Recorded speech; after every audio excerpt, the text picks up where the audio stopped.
Hello friends, welcome to Indian study पर आपका स्वागत है। दोस्तों, आज की इस वीडियो में मैं आप लोगों के लिए जीके का टेस्ट लेकर के आया हूं, जो कि आपके आने वाले एग्जाम यूपीएसआई के लिए बेहद इंपॉर्टेंट है। वीडियो को एंड तक जरूर देखिएगा, क्योंकि लास्ट में मैं आपसे क्वेश्चन ही पूछूंगा और उसका आंसर आपको कमेंट बॉक्स में बताना होगा। साथ ही साथ इस वीडियो की पीडीएफ डिस्क्रिप्शन में टेलीग्राम चैनल का लिंक दिया हुआ है, वहां से आप प्राप्त भी कर सकते हैं। पहला क्वेश्चन, निम्नलिखित में से कौन सा कार्य पेड़ पौधों का नहीं है, जल्दी बताओ। तो सही आंसर हो जाएगा वायु का प्रदूषण करना। ये काम तो भाई इंसानों का है, ना कि पेड़ पौधों का। वो तो बेचारे वायु को और क्या करते हैं, प्रदूषण नहीं और स्वच्छ करते हैं, वो तो है ना। पहला ही ऑप्शन करेक्ट। NEA का फुल फॉर्म क्या है, ये आपसे पूछा है। तो NEA का फुल फॉर्म होता है आपका नेशनल एनवायरनमेंट अथॉरिटी। देखो कौन से ऑप्शंस में दिया, तीसरा ऑप्शंस में दिया, तीसरा ऑप्शंस करेक्ट। भारत के अधिकांश वन्य जीव संरक्षण क्षेत्र घिरे हुए हैं, घने जंगलों से घिरे हुए हैं सर, दूसरा ऑप्शन करेक्ट। ब्लैक होल संबंधी प्रथम सूचना प्रस्तुत की थी किसने,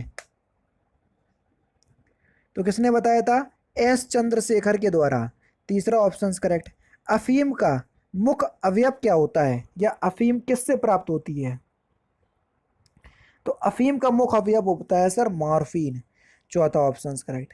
नेक्स्ट क्वेश्चन स्टार्ट करने से पहले मैं आपको बता दूं, दोस्तों मैं डेली बेसिस पे अनअकैडमी पर 3 स्पेशल क्लास लेता हूं। इसमें से कई लोग सुनते हैं सर पता है कि आप 3 स्पेशल क्लास लेते हैं और डेली बेसिस पे हर वीडियो में बताते हैं, तो लेकिन हर वीडियो में नहीं बताया करो। देखो, बताने का मकसद केवल इतना सा है कि ये जो क्लास चल रही है बहुत ज़्यादा क्वालिटी कंटेंट में क्लास चल रही है ना। मैं नहीं ये चाहता हूँ कि कोई बच्चा ऐसा जिसके पास पैसे नहीं है और वो तैयारी करना चाहता है बिल्कुल प्रॉपर वे में यूपीएसआई की, तो मैं बस उन्हीं को टारगेट करता हूँ कि एक बार सर आकर के देखो क्लास में। और मैं तो यहाँ तक भी कहता हूँ कि अगर मैं आपका आधे घंटे का 20-15 मिनट का टाइम वेस्ट करूँ, तो आप तो मेरी क्लास को डिसलाइक कर देना और चले आना। बस इतना मैं आपको साफ साफ साफ बोलता हूँ। सारी क्लास के लिंक सर डिस्क्रिप्शन में दिए हुए हैं। एक क्लास कोई भी आप क्लिक करोगे तो पहुंच जाओगे। और यहाँ तक ये भी कहता हूँ कि अगर मेरे डिस्क्रिप्शन में दिए गए लिंक से क्लास तक नहीं पहुंच पा रहे हो, तो मैं आपको पूरा ट्यूटोरियल बता देता हूँ कि किस तरीके से आपको मेरी क्लास तक पहुंचना है। आप लोगों को सबसे ज़्यादा दिक्कत हो रही है मेरी स्पेशल क्लास लेने पे, जो रोज़ सुबह 11 बजे चलती है। आप जैसे ही अनअकैडमी पर अपना अकाउंट बनाएंगे तो आपके सामने ये विंडो खुल करके आएगी, तो आपको UP SSC सर्च करना है। UP SSC या स्टेट PCS में आपको ये UP SSC देखने को मिल जाएगा। तो हमने ये देखो, ये मिल गया UP SSC, तो हमने इसको सिलेक्ट किया। सिलेक्ट करने के बाद हमने हिंदी को जो है वो सिलेक्ट कर लिया, हमको हिंदी मीडियम से पढ़ना है। आगे की जो आपकी प्रोसेसिंग है वो यहाँ पर हो जाएगी और आपको यहाँ पर UP SSC लिख करके आ जाएगा। देखो ये लिख करके आ गया UP SSC। अब UP SSC कैटेगरी में आपको कुछ नहीं करना, आपको जाना है ये सर्च पे और यहाँ पर आपको मेरा नाम सर्च करना है। मेरा नाम है तारिक सरवर, TARIQ, तारिक सरवर, ये मेरा नाम है। तो देखो मैं आपको वहां पर दिख जाऊंगा, ये दिख गया मैं, ठीक है। यहाँ पर जैसे ही आप करोगे तो आपके सामने इसको आप क्लिक करोगे तो मेरी सारी क्लासेस आपके सामने आ जाएंगी, जो आगामी क्लास होंगी वो भी आ जाएंगी। देखो ये सारी क्लासेस आ गई। अभी हाल ही में क्लास लेकर के हटा हूँ 37 मिनट पहले। तो आपको मेरी क्लास देखना है, सपोज करो यही वाली क्लास देखना है, तो मैंने क्लिक किया। तो अब क्या करना पड़ेगा सर, आपको क्लास अनलॉक करना पड़ेगी। जैसे ही मैंने आपको क्लास में किया तो अनलॉक कोड आपको मांगा है, तो अनलॉक कोड है आपका इंडियन स्टडी, जो कि हमारे चैनल का नाम है इंडियन स्टडी, कहीं भी कोई भी स्पेस नहीं है ये है। और इसको हमने अनलॉक कर दिया। अब आपके सामने क्लास अनलॉक हो गई। आराम से आप क्लास का लुफ्त उठाइए और डेली बेसिस पे आपके पास नोटिफिकेशन भी पहुंच जाया करेगी। अब आपको समझ में अभी आ गया होगा सब कुछ, ठीक है। अब मिलते हैं, जैसे भी आपकी क्लास होगी आप उस तरीके से देख लीजिएगा, जैसा कि मैंने आपको बताया है। नेक्स्ट क्वेश्चन है आपके सामने, निम्नलिखित में से भारत के संविधान में उल्लेखित भाषाओं के बारे में क्या सही है, जो सही कथन है वो आपको बताना है। तो सही कथन क्या है, बोडो संविधान की 8वीं अनुसूची में स्वीकृत भाषा है, बिल्कुल है सर। पहला ही ऑप्शन यहाँ पर आपका बिल्कुल क्या हो जाएगा सर, करेक्ट हो जाएगा, ठीक है।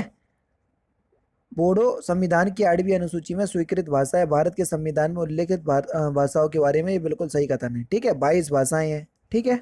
चलिए, डीएनए में मौजूद शर्करा होती है, तो डीएनए में मौजूद जो शर्करा होती है उसको डीऑक्सीराइबोस कहते हैं, चौथा ऑप्शन बिल्कुल करेक्ट। नेक्स्ट क्वेश्चन, निम्नलिखित में से किसने अपनी कृतियों द्वारा सन्यासी विद्रोह का ख्याति प्रदान की, तो सही आंसर हो जाएगा बंकिम चंद्र चटर्जी ने। चौथा ऑप्शन करेक्ट। कलकत्ता में एशियाटिक सोसाइटी ऑफ बंगाल की स्थापना 1784 में किसने की थी? तो ये किसने की थी सर? ये विलियम जोन्स ने की थी। तो चौथा ऑप्शन, तीसरा ऑप्शन यहाँ पर आपका बिल्कुल करेक्ट। निम्नलिखित में से किसने किन्हें बम्बई त्रिमूर्ति के नाम से जाना जाता है? तो बम्बई त्रिमूर्ति के नाम से किसे जाना जाता है? तो सही आंसर हो जाएगा मेहता, तेलंग और तैयब जी। पहला ही ऑप्शन करेक्ट।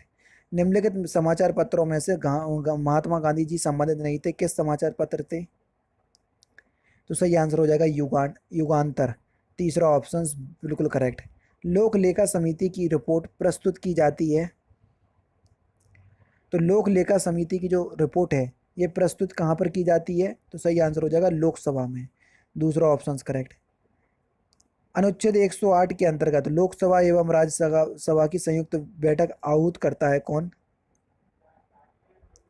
तो सही आंसर आपका क्या हो जाएगा? लोकसभा का अध्यक्ष। आहूत का मतलब होता है बुलाना, ठीक है। तो राष्ट्रपति जो है वो बुलाता है, लेकिन इसकी अध्यक्षता जो है वो लोकसभा का अध्यक्ष करता है ना। तो इस बात को ध्यान रखना। तो फिलहाल इस क्वेश्चन का दूसरा ऑप्शन करेक्ट होगा।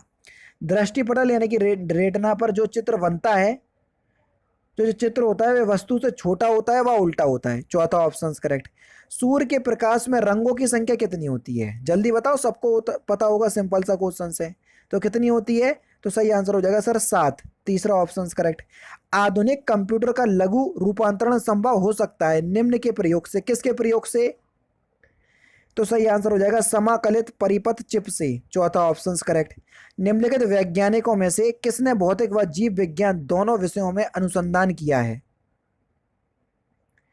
तो सही आंसर हो जाएगा जगदीश चंद्र बोस। पहला ही ऑप्शन करेक्ट। पाश्चुरीकरण संबंधित है किससे? जल्दी बताइए।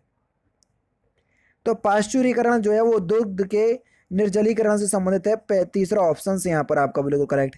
पानी आयनिक रबड़ का सुविलायक होता है, क्योंकि उसका द्विध्रुव आघूर्ण अधिक होता है, इस वजह से। तीसरा ऑप्शन करेक्ट। निम्नलिखित में से कौन अंतरिम सरकार का सदस्य नहीं था? जल्दी बताइए।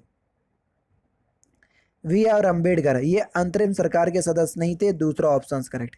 किसने कहा था तुम मुझे खून दो मैं तुम्हें आजादी दूंगा? तो ये किसने कहा था? तो सही आंसर हो जाएगा सर ये सुभाष चंद्र बोस ने कहा था। पहला ऑप्शन करेक्ट। 1938 में भारतीय राष्ट्रीय कांग्रेस के अध्यक्ष निर्वाचित हुए कौन? तो सर सुभाष चंद्र बोस हुए थे। तीसरा option correct. Simon commission Bharat किस वर्ष आया था? तो ये 1928 में आया था। पहला ऑप्शन करेक्ट। हॉकी इंडिया के नए चेयरमैन कौन बने? Important questions. तो कौन बने? ज्ञानेंद्रो निगोम्बाम। तीसरा ऑप्शन करेक्ट। निम्नलिखित में से कौन सी भारतीय संविधान की विशेषता नहीं है? अध्यक्षात्मक सरकार। पहला ही ऑप्शन से यहां पर आपका करेक्ट। उत्तर प्रदेश के निम्नलिखित में से किस जनपद में अग्रिमा जनजाति निवास करती है? तो सही आंसर हो जाएगा आपका सोनभद्र। दूसरा ऑप्शन करेक्ट।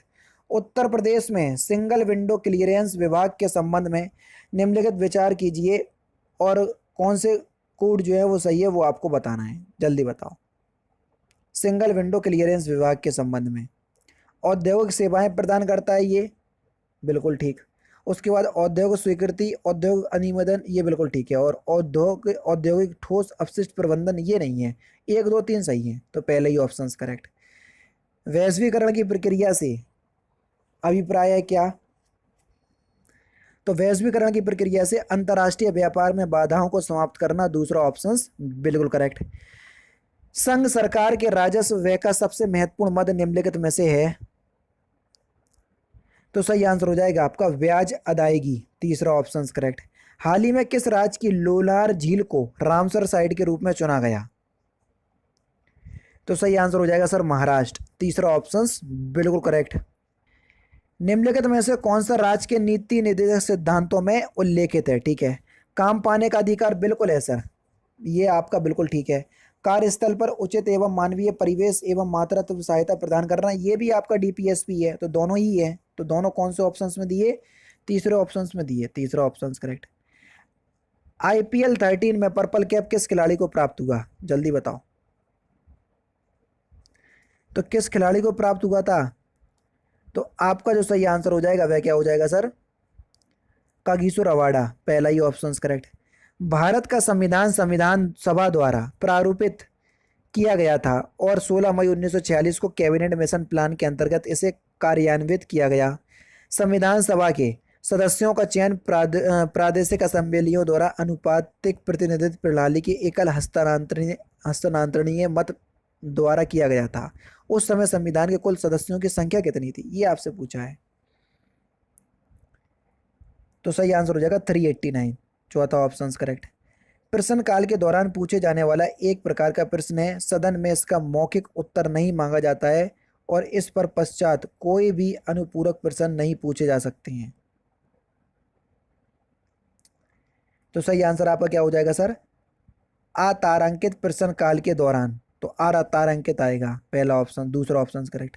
निम्नलिखित में से यातायात चिन्ह का अर्थ क्या है? इस यातायात चिन्ह को पहचानो और बताओ इसका अर्थ क्या है। तो सही आंसर आपका क्या हो जाएगा सर? मार्ग केवल साइकिल चालकों के लिए है, दूसरा ऑप्शन करेक्ट। कर प्रणाली के तहत अघोषित आय की चोरी करने वालों की जांच के लिए विमुद्रीकरण के तुरंत बाद कौन सा अभियान शुरू किया गया था? तो सही आंसर हो जाएगा विदेशी लघु अवधि धन अभियान, दूसरा ऑप्शन करेक्ट। निम्नलिखित में से कौन सा भारत के संविधान में नागरिकों के मौलिक अधिकारों के तहत जो है वो कहा गया है? ठीक है भैया, पढ़ो आराम से। पहला, किसी भी शिक्षण संस्थान में चाहे सार्वजनिक, निजी या अल्पसंख्यक संस्थान हो, कोई भी धार्मिक शिक्षण का प्रावधान नहीं होगा। बिल्कुल, पहला आपका बिल्कुल ठीक है। दूसरा, यदि कोई व्यक्ति महान आदर्शों जो स्वतंत्रता के लिए हमारे राष्ट्रीय संघर्ष से प्रेरित है का पालन करने में विफल रहता है तो उसकी स्वतंत्रता का अधिकार रोका जाए, ये गलत है। पहला आपका मौलिक अधिकार में वर्णित है, पहला ही ऑप्शन करेक्ट। नेक्स्ट क्वेश्चन, यदि वायु में जलवाष्प की मात्रा अधिक हो तो वाष्पीकरण की दर जो है वो घटेगी। नेक्स्ट क्वेश्चन से है कि भारत में उड़ीसा राज्य में स्थित एक धार्मिक शहर कौन सा है? तो सही आंसर हो जाएगा पुरी, जो कि जगन्नाथ के लिए प्रसिद्ध है। ठीक है, चलिए नेक्स्ट क्वेश्चन, लास्ट क्वेश्चन की यूनेस्को ने किस टाइगर रिजर्व को नवंबर 2020 में बायोस्फीयर रिजर्व घोषित किया? तो इस क्वेश्चन का आंसर आप मुझे कमेंट बॉक्स में बताएंगे। तो दोस्तों ये थे आपके 40 जीके के इंपॉर्टेंट क्वेश्चंस जो कि आपके आने वाले एग्जाम यूपीएसआई के लिए बेहद इंपॉर्टेंट है। अगर आपको वीडियो पसंद आए तो प्लीज़ दोस्तों वीडियो को लाइक और शेयर जरूर कर दीजिएगा। तो दोस्तों फिलहाल की वीडियो में तो सिर्फ इतना ही। अगर आपको वीडियो पसंद आए तो प्लीज़ दोस्तों वीडियो को लाइक कीजिए, शेयर कीजिए और साथ ही साथ हमारे चैनल को सब्सक्राइब करना ना भूलें, क्योंकि मैं रोजाना इसी तरह के वीडियोस आप लोगों के लिए लाता रहता हूँ। नमस्कार दोस्तों, जय हिंद, जय भारत।